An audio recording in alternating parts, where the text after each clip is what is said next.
Hello and welcome. I'm Ramesh Ramachandran and you're watching a special broadcast here on DD India. And with me is a very special guest, Mr. Peter Szijjarto, Minister of Foreign Affairs and Trade of Hungary. Now, my guest needs no introduction, but just for the benefit of viewers joining us from around the world, Minister Szijjarto has been a lawmaker for the Fidesz party since 2002. He is serving his sixth term that began in 2022.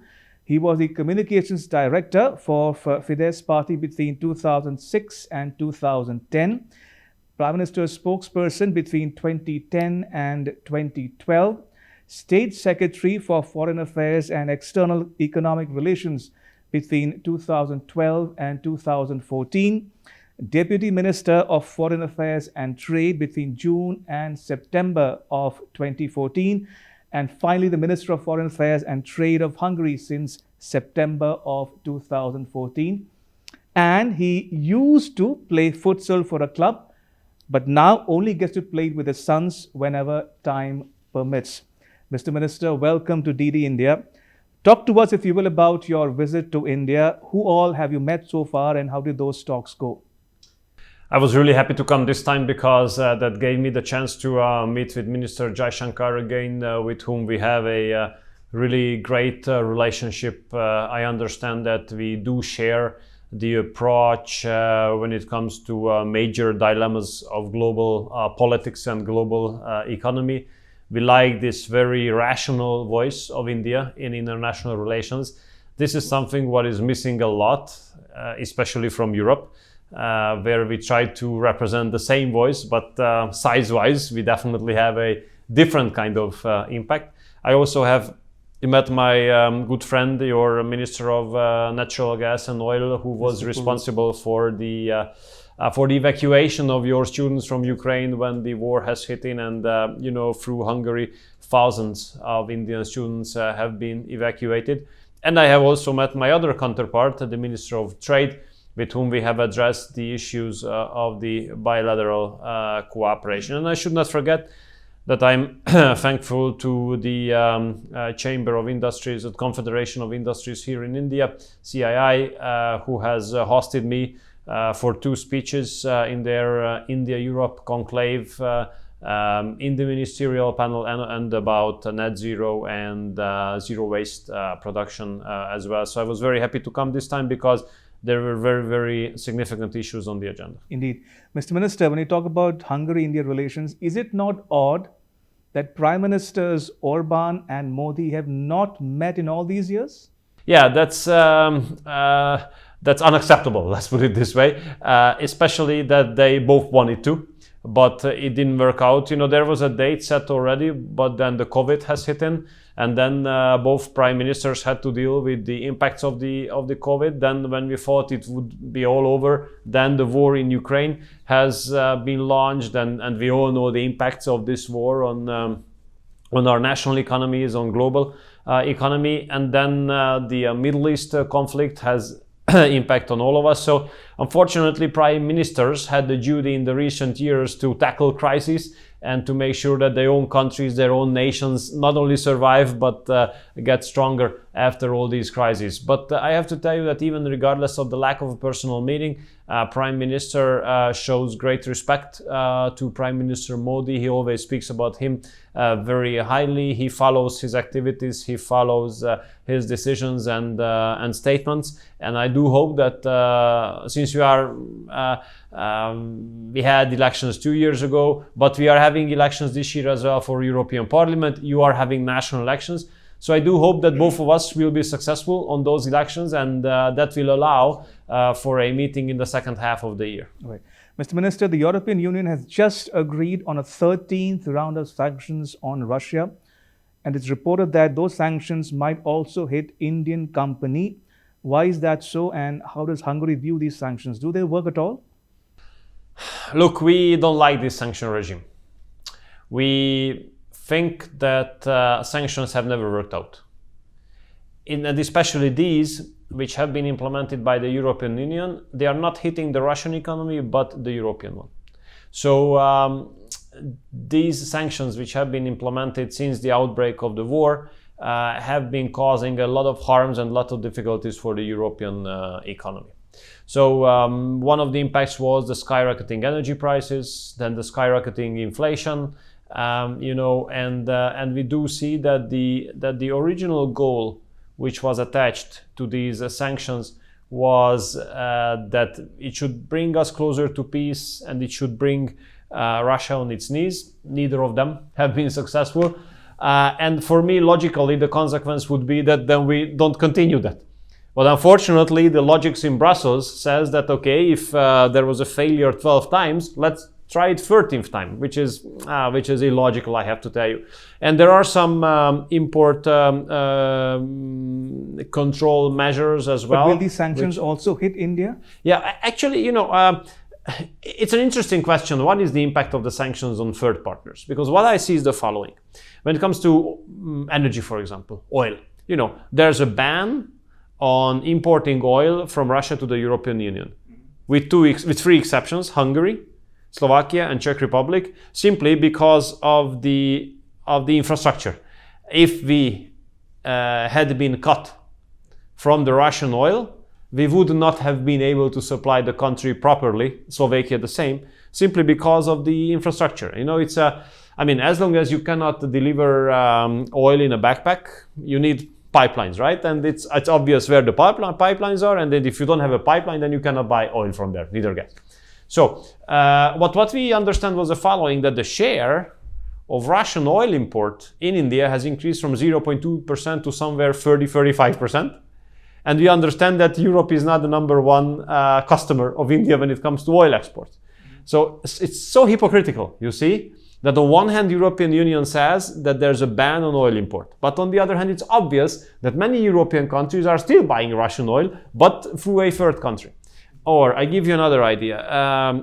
The United States and some countries in the European Union which take all the advices from Washington as a must, have been calling for cutting the cooperation with Russia on nuclear industry.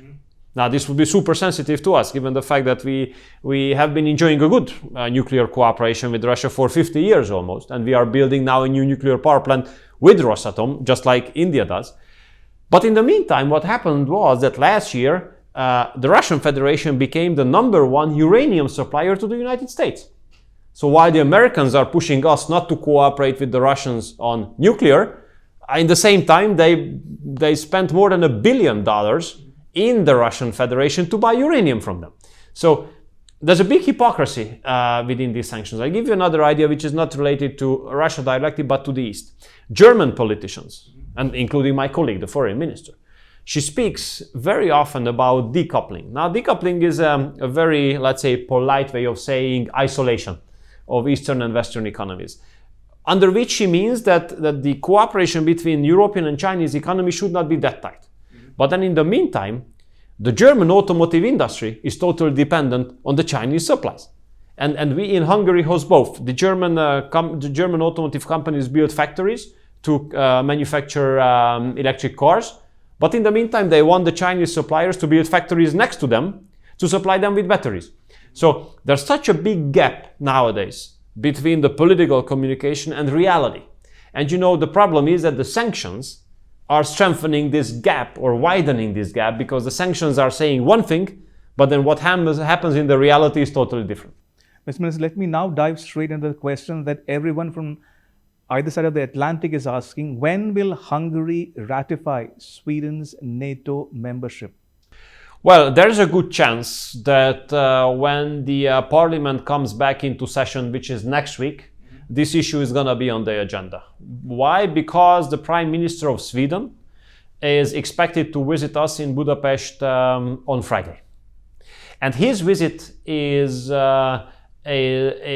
absolutely necessary from the perspective of rebuilding the trust between the two countries. Currently, there's a big, let's say, deficit in trust between the two countries. Why? Because, the Swedish politicians had a sport art in the last years, which was bashing Hungary. They were bashing us on a daily basis. calling us not democracy, dictatorship, autocracy, breaching rule of law, and all this kind of stuff, And members of the parliament, who are representatives of democracy itself, because they go out for the votes, they get the votes, they gain the seats in the parliament. This is how democracy is being testified, right? So these members of the parliament has taken all these statements as insult, as insult. And then they raise the question, how is it possible that the Swedish are insulting us, accusing us as not being democracy, and in the same time, they want us to support their membership in NATO, to vote in.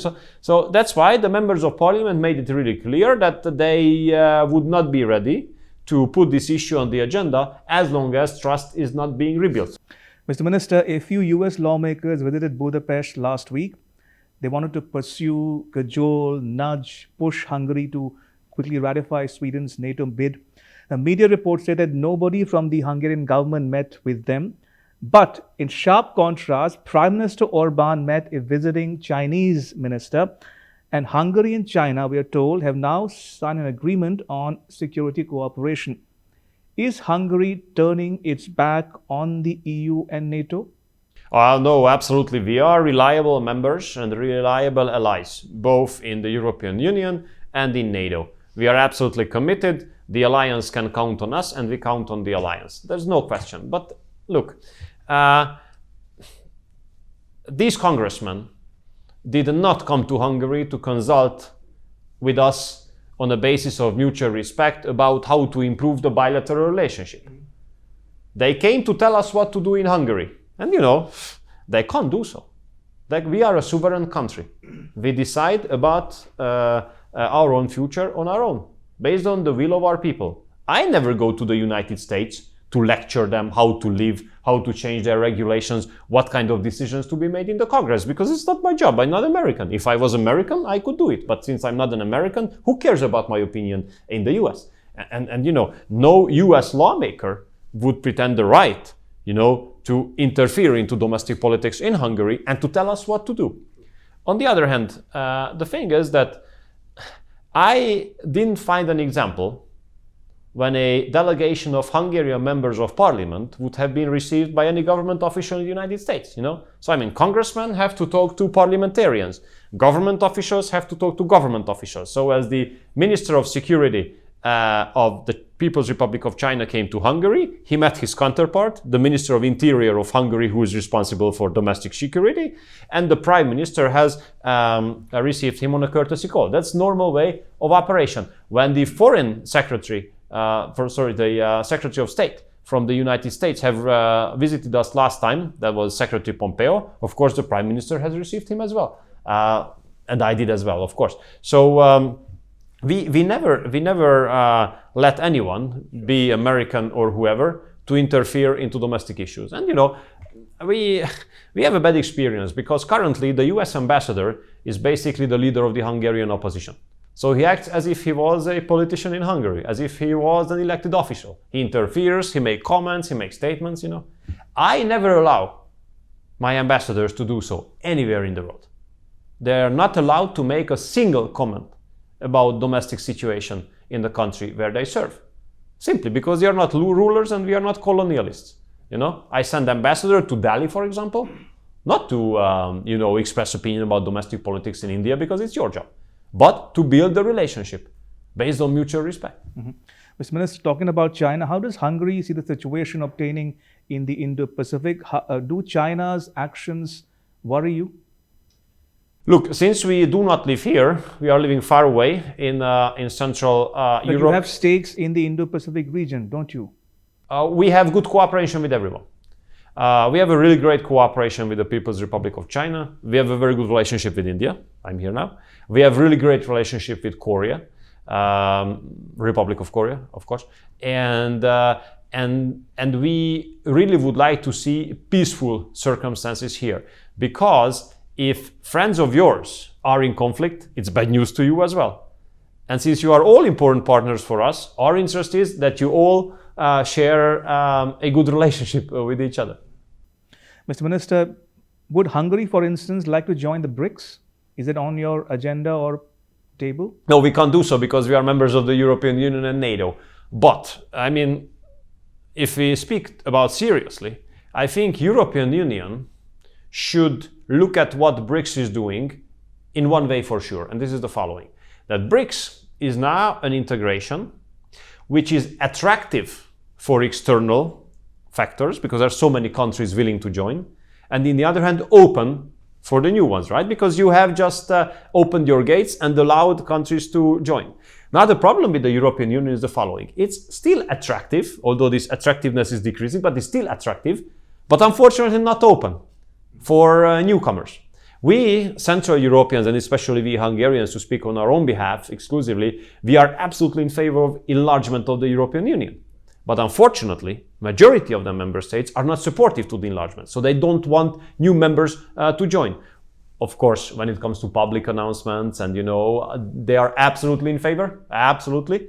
But when we are behind closed doors and negotiating the real decisions, they always put obstacles on the way. So I think this we should study from BRICS in the European Union, how to allow those who find us attractive enough to join. Mr. Minister, a gentleman by the name of Donald Trump has again complained that Europe is not pulling its weight in NATO, that it is not spending enough on defense as it should. Does he have a point? Oh, I mean, factually, he does. No question.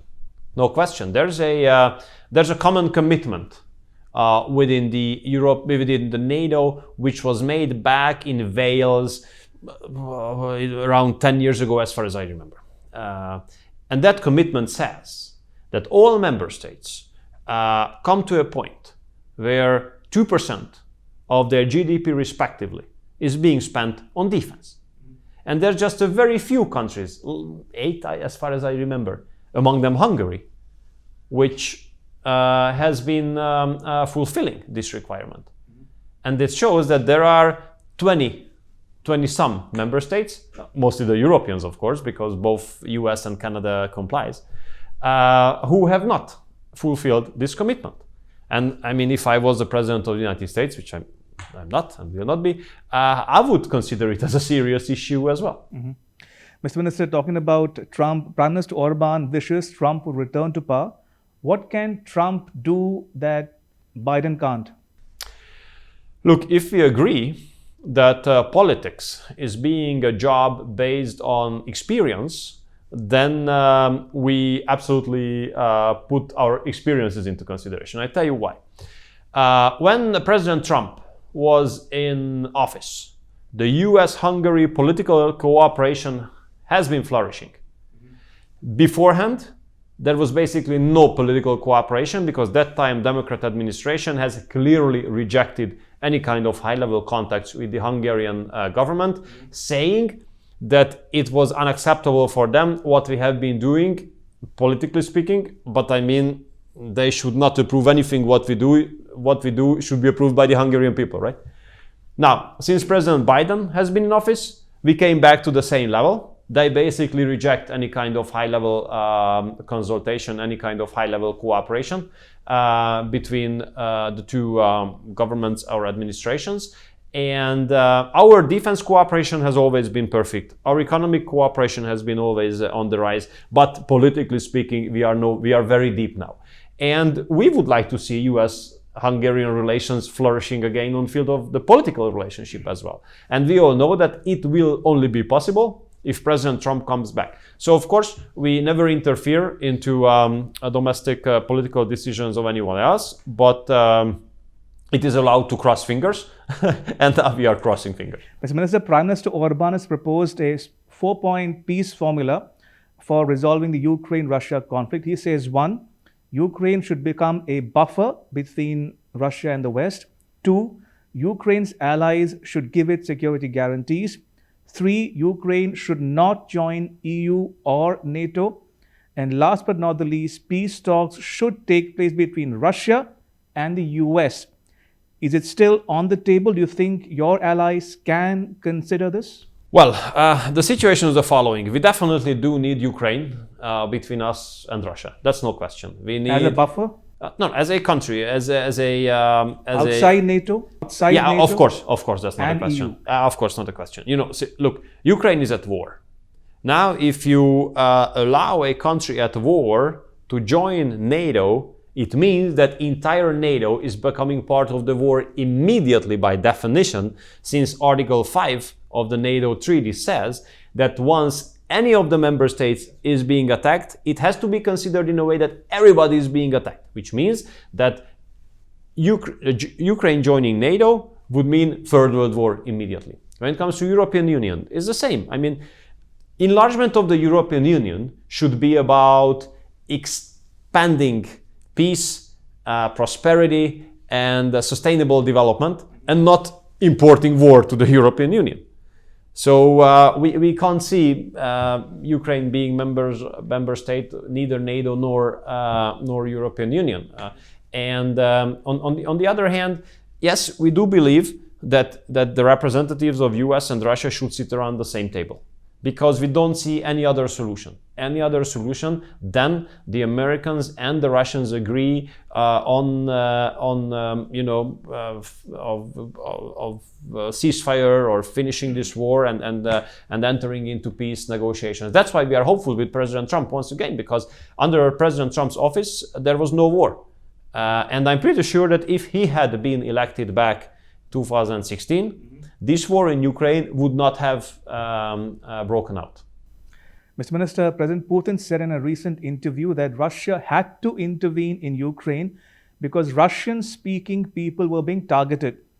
By the same token, will or can Hungary intercede on behalf of the ethnic Hungarians living in Ukraine? Because Hungary claims that their rights are not being upheld. Look, I think nothing justifies a war. Okay, so let's put it as a baseline. Nothing justifies a war.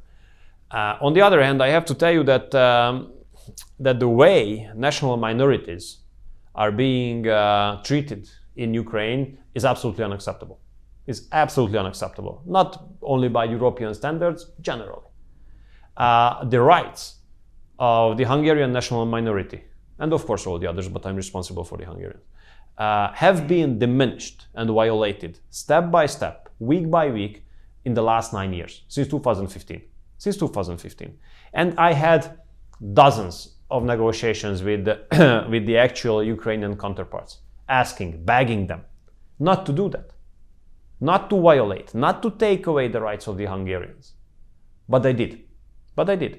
So we made it very clear that it is our clear expectation that the government of Ukraine, or the parliament of Ukraine, gives back all the rights to the Hungarians which were at their disposal.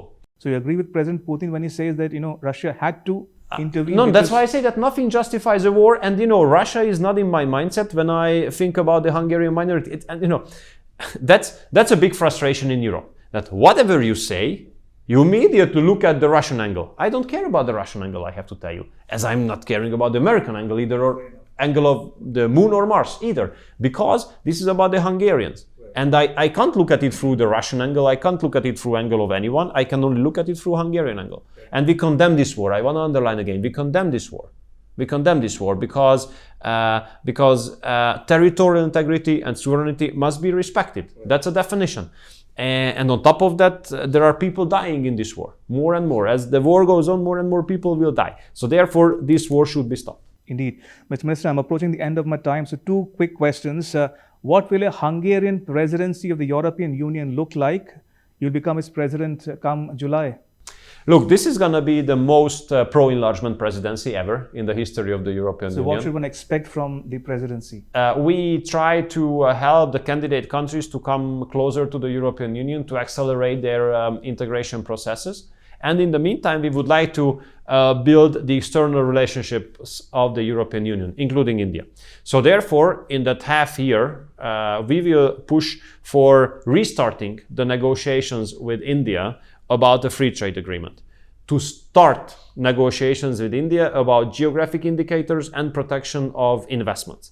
And we have agreed today with Minister Jaishankar that we convene the session of the Trade and Technological Council between EU and India. And last but not the least, Mr. Minister, how do you look at the Israel-Hamas conflict? Hungary has blocked an EU appeal to stop Israel from attacking Rafah. So are you in favor of an immediate ceasefire? and a cessation of the Rafah operations? If the situation in the Middle East is being discussed, then you cannot discuss it independently from how it has been started. Because it has been started with a cruel, heinous, brutal terrorist attack against Israel. A terrorist attack which should never be repeated, never ever, nowhere in the world in the future. So therefore, I see the anti-terror operations, the success of them, as not only a national interest of Israel, but a global interest. So therefore, these operations must be successful. In the meantime, there's still a Hungarian hostage kept in hostage by Hamas. Yeah, we used to have 5. 3 ladies have been released with the help of Qatar. One man unfortunately has died, and we have a 5th one, hopefully alive. So we call for the release of hostages immediately. Of course, we understand that a ceasefire or some halt is being required from Hamas side in order to do that. That's why we hope that some kind of a rational agreement can be made in favor of that. But I mean, halting back Israel from successfully completing anti-terror operations is not acceptable for us. All right, Mr. Minister, may I thank you so much for joining us and sharing your thoughts and insights with our viewers at home and abroad. Thank you for your time. I appreciate it. Thank you so much. And with that, it's a wrap on this special broadcast. But news continues here on DD India. You can catch all the latest updates on our social media, mobile and digital platforms. Thanks for watching. Bye-bye.